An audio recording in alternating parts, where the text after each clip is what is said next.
anaknya yang Habibah. Ini kan banyak nih kasus kayak gitu ya, gitu ya.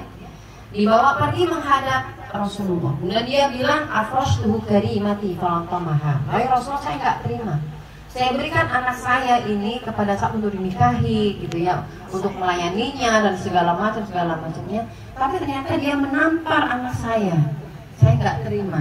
Jadi artinya minta untuk dimediasi, ya. Maka kemudian Rasulullah bersabda, ya, kemudian mengatakan litaktas min zaujiha, ya udah, dia kisos aja, gitu ya, kisos aja. Jadi menuntut kisos atas suaminya. Sampai kemudian ketika seperti itu, ketika suami, ya, ayahnya tadi mau pulang kembali untuk meminta hak kisosnya, gitu ya, hak kisos terhadap suaminya, kemudian turunlah malaikat Jibril menurunkan surat An-Nisa ayat 34. Ya, setelah turun kemudian Rasul manggil lagi, balik itu, kembalilah kalian. Jadi yang tadinya sudah mau meminta kisos atas perlakuan suami kepada Habibah tadi, diminta balik kepada Rasulullah, kemudian menyampaikan, hadza Jibril atani. Nah, ini Jibril datang kepadaku. Ya, wa anzalallah, dan Allah menurunkan sebuah ayat, ya, dibacakan kemudian ar-rijalu qawwamuna 'alan nisa ila akhir ayat. Sampai akhir ayat tadi, ya.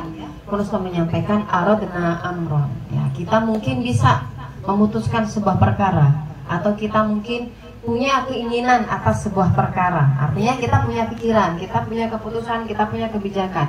Wa aradallahu amron. Dan Allah juga sama. Allah juga menghendaki sebuah perkara, sebuah putusan, dan juga sebuah kebijakan atau jawaban. Walladzi aradallahu khair. Dan apa yang Allah inginkan itu lebih baik.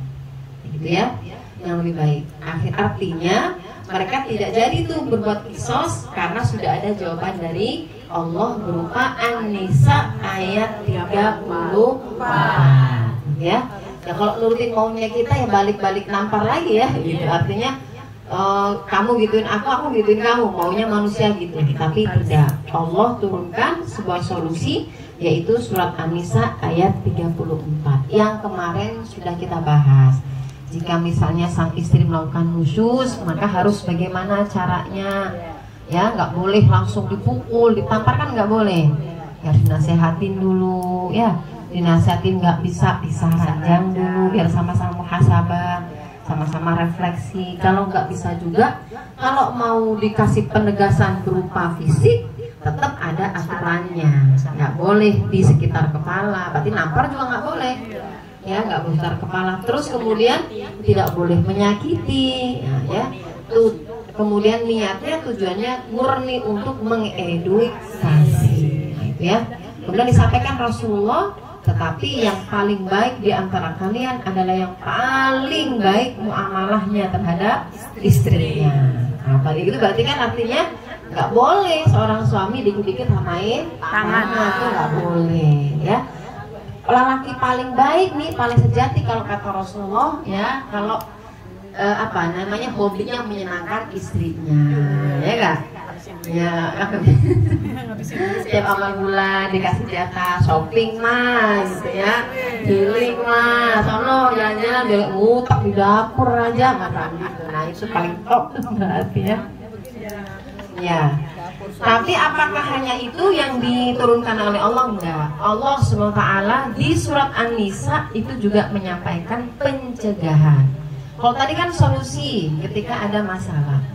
Selain itu di surat An-Nisa ini Allah kasih pencegahan biar tidak ada masalah terjadi. Ini yang harus diperhatikan.